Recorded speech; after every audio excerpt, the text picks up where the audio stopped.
Good morning class. B part first political science paper second प्रतिनिधि भारतीय राजनीतिक विचारक यूनिट थर्ड चैप्टर है हमारा लोकमान्य बाल गंगाधर तिलक। और आज के लेक्चर का टॉपिक है तिलक के शिक्षा संबंधी विचार। तिलक एक महान शिक्षा शास्त्री थे। वे राष्ट्रोत्थान में शिक्षा की भूमिका को अत्यधिक महत्व देते थे। तिलक शिक्षा को व्यक्ति के चारित्रिक उत्थान तथा व्यक्तित्व के निर्माण का एक महत्वपूर्ण साधन मानते थे। तिलक ने भारत में विदेशी शासन की समाप्ति तथा स्वराज्य की प्राप्ति के एक क्रांतिकारी साधन के रूप में राष्ट्रीय शिक्षा के महत्व को प्रतिपादित किया।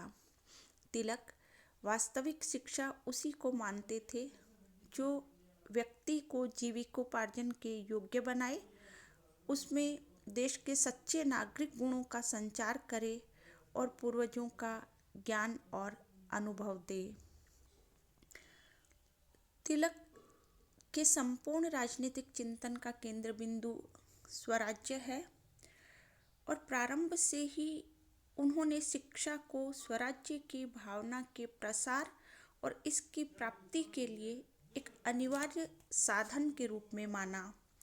इस उद्देश्य से उन्होंने औपचारिक शिक्षा के साथ ही अनौपचारिक शिक्षा के महत्व को भी स्वीकार किया। तिलक उदारवादियों की तरह ब्रिटिश राज द्वारा स्थापित पाश्चात्य शिक्षा प्रणाली के प्रति श्रद्धा का भाव नहीं रखते थे।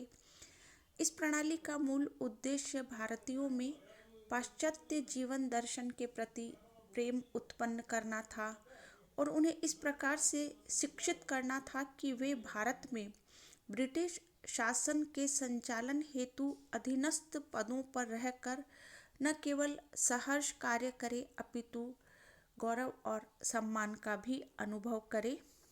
यह छात्रों के व्यक्तित्व को विकसित करने में सहायक नहीं थी। तिलक और उनके उग्रवादी सहयोगियों की शिकायत थी कि यह प्रणाली छात्रों को देश की सही स्थिति से अनभिज्ञ रखती है और उन्हें जीवन में आत्मनिर्भर नहीं बनने देती। इसलिए उन्होंने राष्ट्रीय शिक्षा की पुरजोर वकालत की। तिलक का मानना था कि राष्ट्रीय शिक्षा से ही राष्ट्रीय चरित्र का निर्माण हो सकेगा और देशवासी विभिन्न मतांतरों से ऊपर उठकर संगठित हो सकेंगे और देश की शक्ति को बढ़ा सकेंगे। तत्कालीन परिस्थितियों में पाश्चात्य शिक्षा प्रणाली के इन दोषों के कारण तिलक ने इसके स्थान पर राष्ट्रीय शिक्षा संस्थाओं की स्थापना का विचार रखा और इस हेतु उन्होंने कार्य भी किया। उन्होंने आगरकर व चपलोणकर के साथ मिलकर न्यू इंग्लिश स्कूल 1880 की स्थापना की और उसके बाद दक्षिण शिक्षा समाज नामक संस्था बनाई और इसके अंतर्गत फर्ग्यूसन कॉलेज की स्थापना की। इस प्रकार तिलक ने बंगभंग आंदोलन से बहुत पहले ही राष्ट्रीय शिक्षा संस्थाओं की स्थापना का जो महत्वपूर्ण कार्य था उसकी शुरुआत की। तिलक के राष्ट्रीय शिक्षा के विचार के जो प्रमुख पक्ष थे वो इस प्रकार से हैं। फर्स्ट है, शिक्षा को जन सामान्य के लिए सुलभ बनाया जाए ताकि कोई भी व्यक्ति शिक्षा से वंचित न रहे। शिक्षा व्यक्ति के व्यक्तित्व के विकास एवं उसके चरित्र निर्माण का सुदृढ़ आधार बने। शिक्षा भारतीयों द्वारा और भारतीय उद्देश्यों को ध्यान में रखते हुए दी जाए। शिक्षा के माध्यम से युवकों को इस प्रकार प्रशिक्षित किया जाए कि वे जनता को राष्ट्रीय जागृति और आंदोलनों के लिए प्रेरित और संगठित कर सके। तो ये 4 प्रमुख पक्ष राष्ट्रीय शिक्षा के विचार के तिलक ने रखे। तिलक का स्पष्ट मत था कि पढ़ना लिखना सीख लेना ही शिक्षा नहीं है। शिक्षा वही है जो हमें जीविकोपार्जन के योग्य बनाए और देश का सच्चा नागरिक बनाए। और इसी दृष्टि से उन्होंने राष्ट्रीय शिक्षा की पुरजोर वकालत की। तिलक के राष्ट्रीय शिक्षा के पाठ्यक्रम के जो प्रमुख बिंदु हैं वो इस प्रकार है। फर्स्ट पॉइंट है औद्योगिक एवं प्राविधिक शिक्षा पाठ्यक्रम में सम्मिलित हो। तिलक ने सदैव इस बात के लिए आग्रह किया कि शिक्षा पाठ्यक्रम में औद्योगिक एवं प्राविधिक शिक्षा को अवश्य ही स्थान मिलना चाहिए, जिससे शिक्षा जीविकोपार्जन का साधन बन सके। इस दृष्टि से तिलक दूरदृष्टा थे। उन्होंने शिक्षा के पाठ्यक्रम में तकनीकी शिक्षा को समुचित स्थान दिए जाने का समर्थन किया। वे मानते थे कि इस प्रकार की शिक्षा द्वारा ही भारत में आर्थिक स्वराज्य के उद्देश्य को प्राप्त किया जा सकता है और तकनीकी शिक्षा के विस्तार द्वारा भारत का शीघ्र औद्योगिकरण तथा आर्थिक विकास संभव हो सकेगा, युवाओं को रोजगार प्राप्त हो सकेगा। वे मानते थे कि तिलक का मानना था कि तकनीकी शिक्षा के माध्यम से भारत को आर्थिक आत्मनिर्भरता प्राप्त हो सकेगी और इस क्षेत्र में मौजूद जो विदेशी वर्चस्व है उसको समाप्त किया जा सकेगा। सेकंड पॉइंट है धार्मिक शिक्षा पर बल। तिलक की राष्ट्रीय शिक्षा का जो दूसरा महत्वपूर्ण तत्व था धार्मिक शिक्षा। वे व्यक्ति एवं राष्ट्र के जीवन में धर्म के महत्व से भली भांति परिचित थे और इसलिए उन्होंने अपनी राष्ट्रीय शिक्षा की योजना के अंतर्गत धर्म के पाठ्यक्रम को भी आवश्यक विषय के रूप में सम्मिलित किया। तिलक मानते थे कि धार्मिक शिक्षा की सहायता से भारतीयों का चारित्रिक उत्थान किया जा सकता है, उनमें अपनी परंपराओं, जीवन मूल्यों एवं संस्कृति के प्रति अनुराग उत्पन्न किया जा सकता है, उनमें राष्ट्रीय स्वाभिमान जागृत किया जा सकता है और इस प्रकार जो लक्ष्य है स्वराज्य की प्राप्ति का, उसके लिए आत्मसमर्पित होने की प्रेरणा दी जा सकती है और अंततः उस लक्ष्य को प्राप्त करने में शिक्षा एक महत्वपूर्ण साधन के रूप में साबित हो सकती है। तिलक की धार्मिक शिक्षा का मूल आधार धार्मिक सहिष्णुता की भावना थी। वे चाहते थे कि हिंदुओं को हिंदू धर्म की और मुसलमानों को इस्लाम धर्म की शिक्षा दी जानी चाहिए, अर्थात प्रत्येक बालक को उसके धर्म के आधारभूत सिद्धांतों, मान्यताओं एवं परंपराओं की शिक्षा दी जानी चाहिए। वे धार्मिक शिक्षा की ऐसी व्यवस्था चाहते थे जो विभिन्न धर्मों के बीच विरोध का भाव समाप्त करने में और धार्मिक सहिष्णुता की वृद्धि में सहायक हो। इस प्रकार तिलक का मानना था कि विभिन्न धर्मों के जो आधारभूत सिद्धांत है वे सत्य, सदाचार और कर्तव्य पालन की ही प्रेरणा देते हैं और इस प्रकार उनकी धार्मिक शिक्षा की योजना सांप्रदायिकता विरोधी थी। वे धार्मिक आधार पर अल्पसंख्यक वर्ग के तुष्टीकरण के विरोधी थे। इसके साथ ही वे ईसाई मिशनरी स्कूलों द्वारा धार्मिक शिक्षा की आड़ में जो भारतीयों के अप्रकट ईसाईकरण के प्रयास किए जा रहे थे उनके भी विरोधी थे। तो धार्मिक शिक्षा से तिलक का उद्देश्य भारतीयों में अनुशासन, कर्तव्य पालन, सदाचार और अतीत के प्रति सम्मान के भाव को पैदा करना था। नेक्स्ट पॉइंट है शिक्षा का माध्यम मातृभाषा। तिलक ने मातृभाषा के माध्यम से शिक्षा प्रदान करने की आवश्यकता पर बल दिया। वे शिक्षा का माध्यम मातृभाषा हो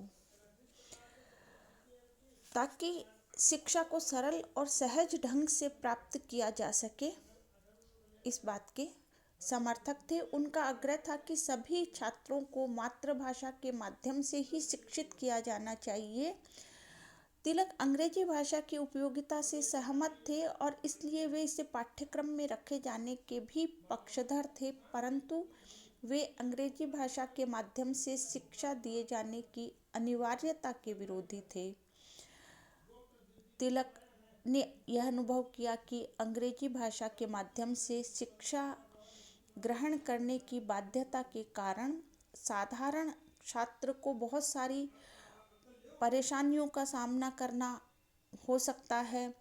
उसे मात्र इस भाषा के अभ्यास में ही कई वर्ष लग जाएंगे और अंत में उसमें अपनी मातृभाषा के प्रति उदासीनता तथा भारतीयता के प्रति हीनता का भाव जागृत होगा। इसलिए उनका निष्कर्ष था कि अंग्रेजी भाषा को पाठ्यक्रम में रखा जाना समयानुरूप है, किंतु शिक्षा का माध्यम मातृभाषा ही होनी चाहिए। यानी उन्होंने अंग्रेजी की महत्ता को स्वीकार किया, लेकिन उनका कहना था कि मातृभाषा की को प्रधानता दी जाए और अंग्रेजी को गौण स्थान दिया जाना चाहिए। नेक्स्ट पॉइंट है एक राष्ट्र और एक लिपि का समर्थन।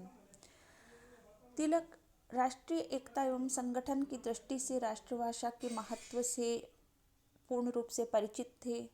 उनका मत था कि भारत की भाषाई विभिन्नता के बावजूद हिंदी एक संपर्क भाषा का कार्य करने में समर्थ है और इसलिए उन्होंने हिंदी को राष्ट्रभाषा कहा और उसके प्रसार का समर्थन किया।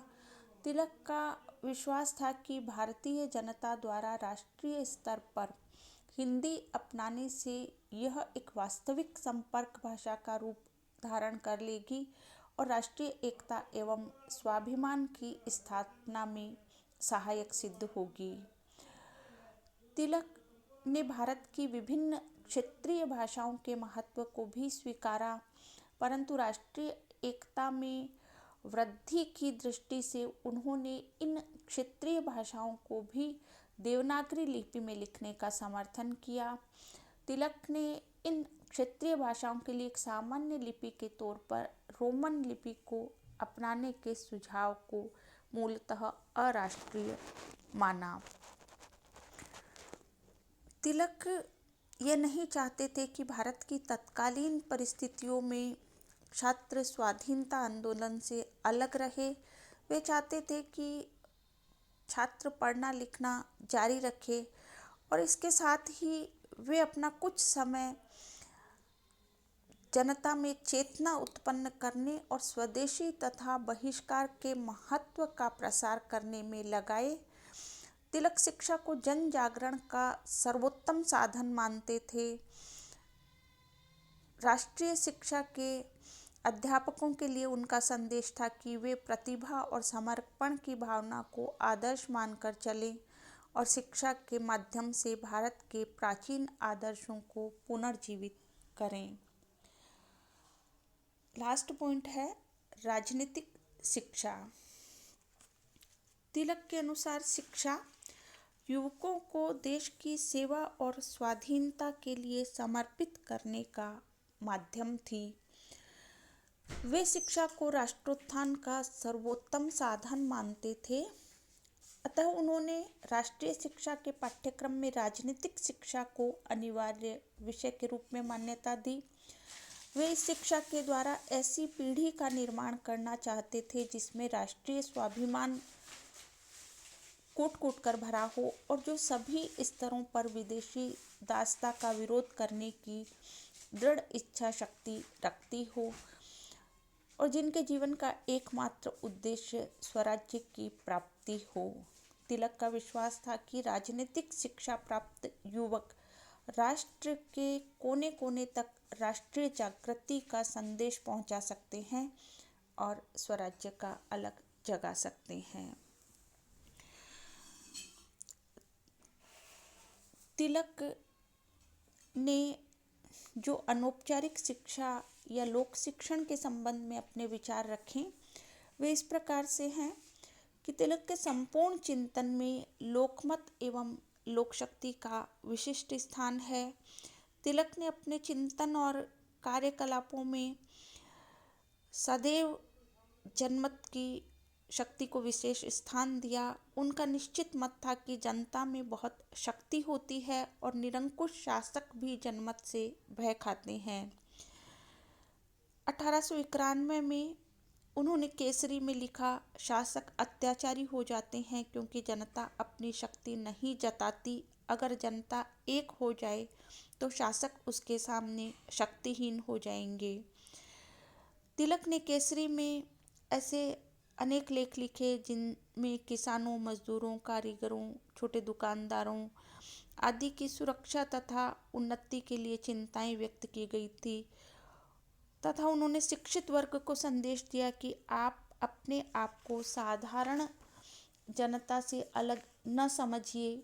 झोंपड़ियों तक जाकर साधारण जनता की स्थिति में सुधार के प्रयत्न कीजिए और उन्हें संगठित कीजिए। तिलक ने राजनीतिक दृष्टि से जन जागृति तथा लोक शिक्षा के कार्य को प्रत्येक शिक्षित भारतीय का प्राथमिक दायित्व और कर्तव्य माना। वे औपचारिक शिक्षा अर्थात स्कूल व कॉलेज द्वारा प्रदत्त शिक्षा द्वारा ऐसी पीढ़ी के निर्माण की आकांक्षा रखते थे जो इस पुनीत राष्ट्रीय कर्तव्य की पूर्ति में सहायक हो। इस प्रकार तिलक ने औपचारिक राष्ट्रीय शिक्षा को अनौपचारिक राष्ट्रीय शिक्षा का पूरक माना। तिलक ने लोक शिक्षण के उद्देश्य से महाराष्ट्र में शिवाजी उत्सव एवं गणेश उत्सव की परंपरा की शुरुआत की। तिलक पत्रकारिता को लोक शिक्षण का एक अत्यंत महत्वपूर्ण साधन मानते थे। उनका विश्वास था कि राष्ट्रीयता के संदेश का प्रसार करने में समाचार पत्र बहुत अधिक शक्तिशाली माध्यम है।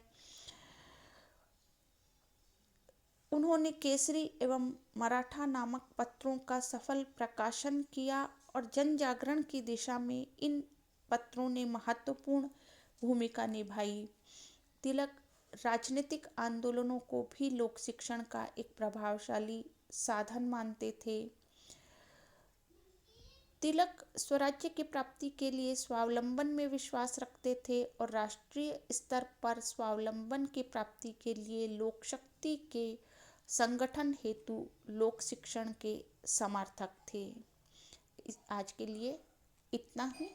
इसी के साथ धन्यवाद।